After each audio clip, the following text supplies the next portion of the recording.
Hello दोस्तों। आधुनिक भारत की आज ये लास्ट वीडियो है, 8th वीडियो। इससे पहले 7 वीडियो अपलोड हो गई हैं, उनको जाके आप देख सकते हैं। तो ये आज हमारी 8वीं वीडियो है और इनकी पीडीएफ जो है आपको टेलीग्राम में मिल जाएगी। टेलीग्राम का लिंक डिस्क्रिप्शन में है, वहाँ से आप ज्वाइन कर सकते हैं। तो शुरू करते हैं। भारत के गवर्नर जनरल तथा वायसराय। तो जो भारत के गवर्नर जनरल वायसराय रहे हैं, उनके क्या कार्य थे, उनसे रिलेटेड जितने भी एग्ज़ाम की दृष्टि से इंपॉर्टेंट फैक्ट पॉइंट है वो सारे इसमें कवर किए गए हैं। तो बिल्कुल वीडियो को लास्ट तक देखें और चैनल को सब्सक्राइब करके वीडियो को लाइक ज़रूर करें। तो बंगाल के गवर्नर जो हैं, सबसे पहले रॉबर्ट क्लाइव था 1757 से 1760 और 1765 से 1767 तक। ये 2 बार जो है गवर्नर रहा किसका, बंगाल का। तो पहले बंगाल का गवर्नर होता था, फिर उसके बाद बंगाल का गवर्नर जनरल हुआ, फिर भारत का गवर्नर जनरल हुआ, फिर भारत का वायसराय हुआ। तो इस प्रकार से जो है ये समय समय पर पद बदलते गए। तो इंग्लैंड जाकर इसने आत्महत्या कर ली थी। तो ये पूछा जा सकता है कि किस गवर्नर ने जो है इंग्लैंड में जाके आत्महत्या की, तो वो था रॉबर्ट क्लाइव। पर्सिबल ने जो है भविष्य का अग्रदूत कहा इसको। बंगाल में द्वैत शासन का जनक जो है वो रॉबर्ट क्लाइव को कहा जाता है। श्वेत विद्रोह और प्लासी का युद्ध जो है वो इसी के समय हुआ था। 1757 में जो है प्लासी का युद्ध हुआ था बंगाल का नवाब सिराजुद्दौला से, जहाँ पे जो है अंग्रेजों को जीत मिली थी। श्वेत विद्रोह जो है वो भी रॉबर्ट क्लाइव के समय हुआ था। बेंसिटाट जो है ये 1760 से 1764 तक रहा। बक्सर का युद्ध जो है इसी के समय हुआ। फिर आता है कार्टियर जो है, ये 1769 से 1772। बंगाल में इसके समय अकाल पड़ा था 1770 में। फिर उसके बाद क्या हुआ कि बंगाल का जो गवर्नर था उसको बंगाल का गवर्नर जनरल कहा जाने लगा। तो पहला बंगाल का गवर्नर जनरल जो है वो वारेन हेस्टिंग्स था 1784 से 1785 तक। बर्क ने इस पर महाभियोग लगाया था। तो जब ये इंग्लैंड वापसी गया था तो इस पर महाभियोग चलाया गया, बाद में जो है इसको उससे मुक्त कर दिया गया। बंगाल का प्रथम गवर्नर जनरल था। कलकत्ता में सुप्रीम कोर्ट की इसने स्थापना की थी। नंद कुमार पर अभियोग लगाकर फांसी की सज़ा जो है इसने कराई थी। तो ये बहुत ज़्यादा इंपॉर्टेंट है, ये प्रश्न कई बार एग्जाम में आया है कि किस व्यक्ति पर जो है अभियोग लगाकर जो है इसने फांसी की सज़ा करवाई थी, तो वो है नंद कुमार। 1781 में कलकत्ता में प्रथम मदरसे की स्थापना वारेन हेस्टिंग्स के समय हुई। पिट्स इंडिया एक्ट के विरोध में इस्तीफा दिया था इसने। तो 1784 में पिट्स इंडिया एक्ट आया था, उसके विरोध में जो है इसने इस्तीफा दे दिया था। और इजारेदारी प्रथा भी जो है वारेन हेस्टिंग्स ने शुरू की थी। लॉर्ड कॉर्नवालिस जो है ये उसके बाद बना, 1786 से 1793 तक रहा। जिले के समस्त अधिकार कलेक्टर को दे दिए। स्थायी बंदोबस्त जो है वो लॉर्ड कॉर्नवालिस के समय आया। नागरिक सेवा का जनक भी इसे कहा जाता है। पुलिस व्यवस्था का जनक भी लॉर्ड कॉर्नवालिस को कहा जाता है। और ये एकमात्र गवर्नर या वायसराय जो भी है कह सकते हैं, इसकी वो जो है समाधि वो गाजीपुर में है। तो जो भारत के ये गवर्नर वायसराय रहे हैं, तो उसमें एकमात्र ये लॉर्ड कॉर्नवालिस ऐसा है जिसकी उपाधि जो जिसकी समाधि जो है वो गाजीपुर में है। सर जॉन शॉर जो है 1793 से 98 तक रहा, इसने हस्तक्षेप नीति अपनाई। उसके बाद आता है लॉर्ड बेलेजली, 1798 से 1705 तक रहा। बंगाल का शेर ये स्वयं को कहता था। सहायक संधि की शुरुआत किसने की थी, तो लॉर्ड बेलेजली ने की थी। लेकिन अगर पूछा जाए कि सहायक संधि का जन्मदाता कौन है, तो लॉर्ड डुप्ले था, जो फ्रांसीसी गवर्नर था डुप्ले। तो वो सहायक संधि का जन्मदाता है, लेकिन इसका जो व्यावहारिक प्रयोग किया वो किया लॉर्ड बेलेजली ने। तो लॉर्ड बेलेजली ने जब सहायक संधि अपनाई तो इसने सबसे पहले हैदराबाद से की। तो हैदराबाद जो है पहला रियासत थी जिसने सहायक संधि अपनाई थी, किसकी, लॉर्ड बेलेजली की। भारतीय प्रेस पर प्रतिबंध की पहली घटना जो है इसी के समय हुई। और फोर्ट विलियम कॉलेज की स्थापना भी 1800 में लॉर्ड बेलेजली के समय हुई थी। ये भी इम्पोर्टेंट है।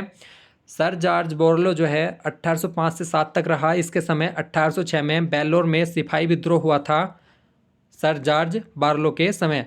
लॉर्ड मिंटो प्रथम आता है उसके बाद 1807 से 13 तक। अमृतसर की संधि 1809 में इसी के समय हुई, जो किस किस के मध्य हुई थी, रणजीत सिंह और चार्ल्स मेंटकोप के बीच में हुई थी। तो रणजीत सिंह एक सिख का अधिकार वो था, सिख संस्थापक मान सकते हैं इसको, जो मतलब जो सिखों के 10 गुरु थे उनके बाद आए थे। फिर चार्ल्स मेंटकोप था एक उस समय, फिर बाद में ये गवर्नर भी बना। तो चार्ल्स मेंटकोप जो है इसे भारतीय प्रेस का मुक्तिदाता भी कहा जाता है। लॉर्ड हेस्टिंग्स जो है 1813 से 23 तक रहा। टेंटेंसी एक्ट और काश्तकारी अधिनियम इसी के समय आए। और पिंडारियों का दमन भी जो है इसने किया था 1813 से 23 तक। लॉर्ड एम हस्ट जो है 1823 से 28 तक बैरकपुर का सैन्य विद्रोह हुआ। फिर उसके बाद जो है बंगाल के गवर्नर जनरल को अब क्या कहा जाने लगा, भारत का गवर्नर जनरल। तो ये पूछा जाता है कि भारत का गवर्नर जनरल बनने वाला प्रथम कौन था, तो लॉर्ड विलियम बेंटिंक जो है भारत का गवर्नर जनरल बनने वाला प्रथम व्यक्ति था।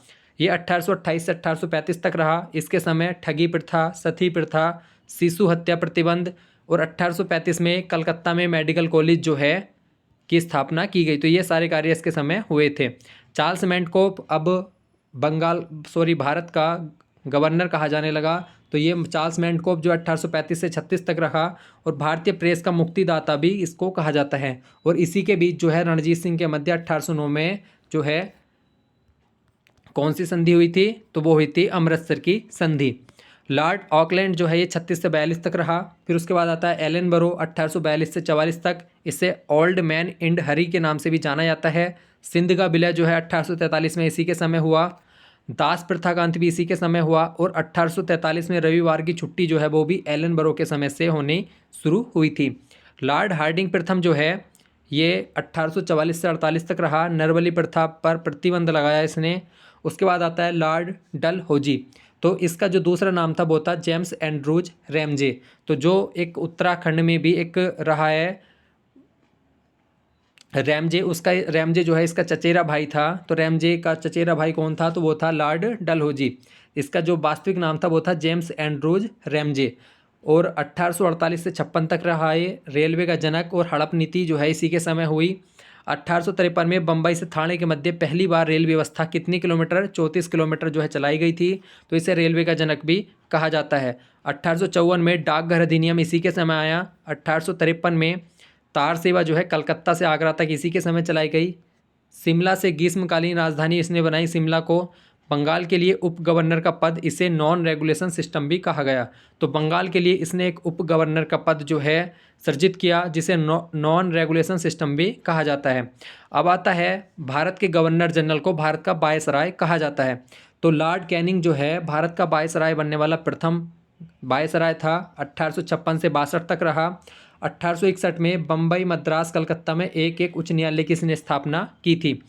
भारत का प्रथम वायसराय कहलाया, इंपॉर्टेंट है। भारतीय नागरिक विधि संहिता 1859, भारतीय दंड संहिता 1860, इसको बदलकर अब इसका नाम परिवर्तन कर दिया गया, अभी हाल ही में विधेयक आया है। फौजदारी विधि संहिता 1861, हाई कोर्ट एक्ट 1861, पोर्टफोलियो व्यवस्था की शुरुआत, भारत में पहली बार आयकर व्यवस्था और 1857 की क्रांति। तो ये बहुत ज़्यादा इंपॉर्टेंट है कि 1857 की क्रांति किसके समय हुई थी, तो वो हुई थी लॉर्ड कैनिंग के समय। महालेखा परीक्षक का पद सृजित किया और मुगल सम्राट का पद इसने बिल्कुल समाप्त कर दिया था। तो ये लॉर्ड कैनिंग के द्वारा किए गए कार्य थे। फिर आता है 62 से 63 तक लॉर्ड एल्गिन प्रथम, बहावी आंदोलन का इसने दमन किया। फिर 1864 से 69 तक लॉर्ड लॉरेंस रहा। अकाल आयोग हेनरी कैंपेबल के नेतृत्व में जो है अकाल आयोग की स्थापना की। और प्रथम समुद्री टेलीग्राफ सेवा जो है वो 1865 तक लॉर्ड लॉरेंस के समय रही। फिर आता है 1869 से 72 तक लॉर्ड मेयो। यहाँ से जो है कई बार उत्तराखंड के एग्जाम में प्रश्न बन चुका है। जो आर्थिक विकेंद्रीकरण की नीति है वो किसके समय आई थी, वो आई थी लॉर्ड मेयो के समय। ये उत्तराखंड पीसीएस और उसके बाद भी 2-3 एग्जाम में एक प्रश्न आया हुआ है कि जो विकेंद्रीकरण की नीति थी वो किसके समय आई थी, तो वो आई थी लॉर्ड मेयो के समय। एक यहाँ से प्रश्न ये भी इंपॉर्टेंट है कि जो ऐसा कौन सा वायसराय था जिसकी कार्यकाल में हत्या हुई थी, तो वो था लॉर्ड मेयो। तो लॉर्ड मेयो की हत्या उसके कार्यकाल में एक अफगानी कैदी था शेर खान ने अंडमान निकोबार में इसकी हत्या की थी। मेयो कॉलेज की स्थापना अजमेर में इसने की। कृषि विभाग की स्थापना इसने की। और एक प्रश्न यहाँ से भी ये इंपॉर्टेंट बनता है कि सबसे पहली जनगणना जो है वो किसके समय हुई थी, तो 1872 में पहली जनगणना लॉर्ड मेयो के समय हुई। और 1881 से जो है पहली बार नियमित जनगणना 10 वर्ष के अंतराल पर होनी शुरू हुई थी। सांख्यिकी सर्वेक्षण विभाग जो है ये भी लॉर्ड मेयो के समय स्थापित हुआ था। फिर आता है लॉर्ड नॉर्थब्रुक, अगला वायसराय 1872 से 76 तक। पंजाब का कूका आंदोलन जो है भगत जवाहरलाल के नेतृत्व में जो है पंजाब का कूका आंदोलन नॉर्थब्रुक के समय हुआ।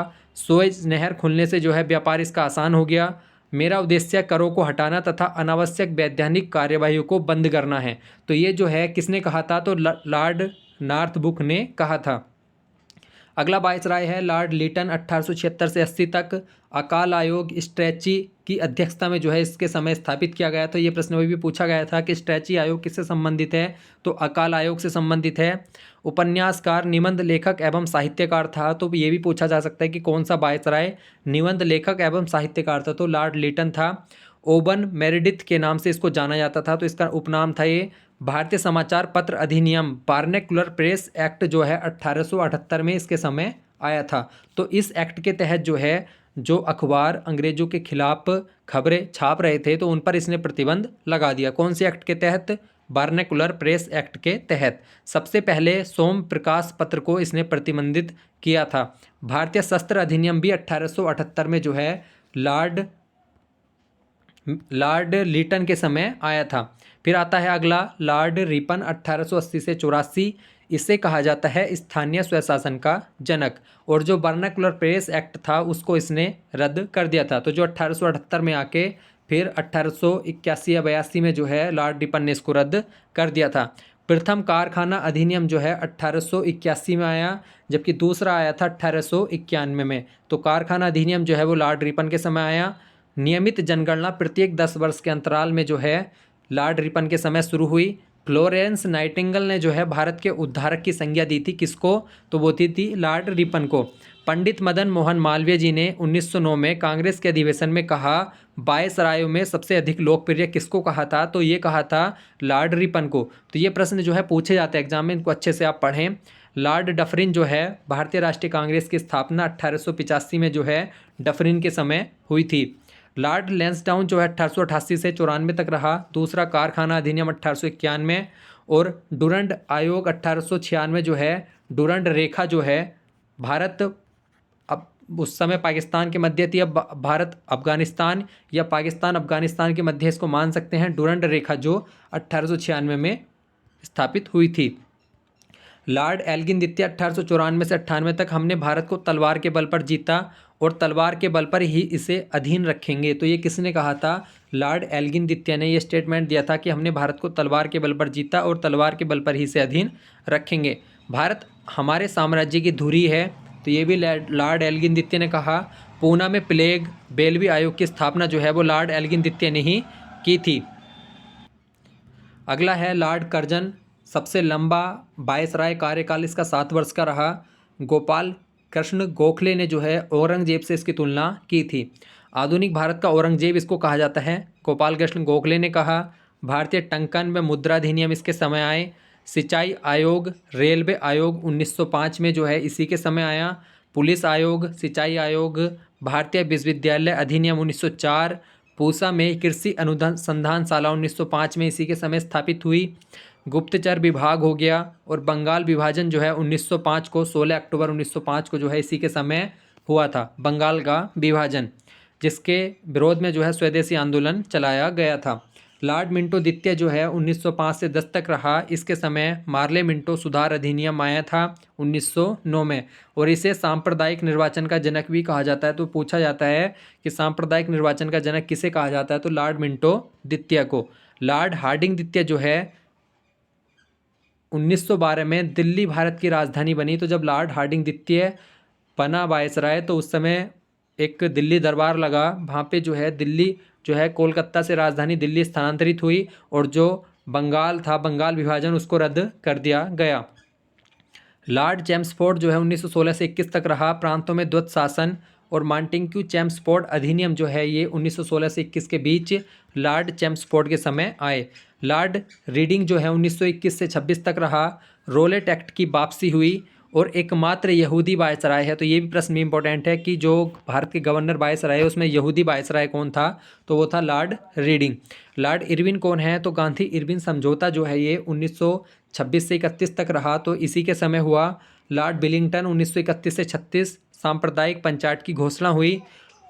और अगर कोई और भी घटना अगर पूछी जाती है किसके समय हुई थी, तो आपको अगर घटनाओं की डेट याद है तो जैसे कुछ भी हम कह सकते हैं 1940 की अगर कोई घटना है तो वो किसके समय हुई थी। अगर हमें इनकी डेट याद है जैसे तो वो 1936 से 43 समय याद है तो लील नीतिकों के समय हुई, तो हम इसे डायरेक्ट भी कर सकते हैं। तो अगर आप इनको डेट याद है और घटना की डेट याद है तो वहाँ पे आप इसको कॉमन सेंस से भी क्वेश्चन कर सकते हैं। अगला है लॉर्ड बेबल योजना इसके समय आई। और लॉर्ड माउंटबेटन 1947-48 में स्वतंत्र भारत का प्रथम गवर्नर जनरल भी जो है, और अंतिम ब्रिटिश वायसराय था लॉर्ड माउंटबेटन। फिर एक भारतीय वायसराय बने चक्रवर्ती राजगोपालचारी, तो 1948 से 50 तक स्वतंत्र भारत के प्रथम और अंतिम गवर्नर जनरल थे। तो जो अगर पूछा जाता है कि स्वतंत्र भारत के प्रथम और अंतिम गवर्नर जनरल कौन थे, तो वो थे चक्रवर्ती राजगोपालचारी। तो ये आज हमारे जो है भारत के गवर्नर और वायसराय थे। आज हमारा आधुनिक भारत का इतिहास समाप्त हो गया है। कुल मिलाकर 8 वीडियोस बनी हैं, ज़्यादा समय की नहीं है, 1.5 या 2 घंटे की होंगी, जिसमें आपको सारे क्वेश्चन लगभग कवर किए गए हैं। तो आप इन 8 वीडियो को ज़रूर देखें, और इनकी PDF भी जो है टेलीग्राम में शेयर कर दी जाएगी। टेलीग्राम से भी ज़रूर जुड़ें, और वीडियो को लाइक शेयर भी कर दिया करें। धन्यवाद।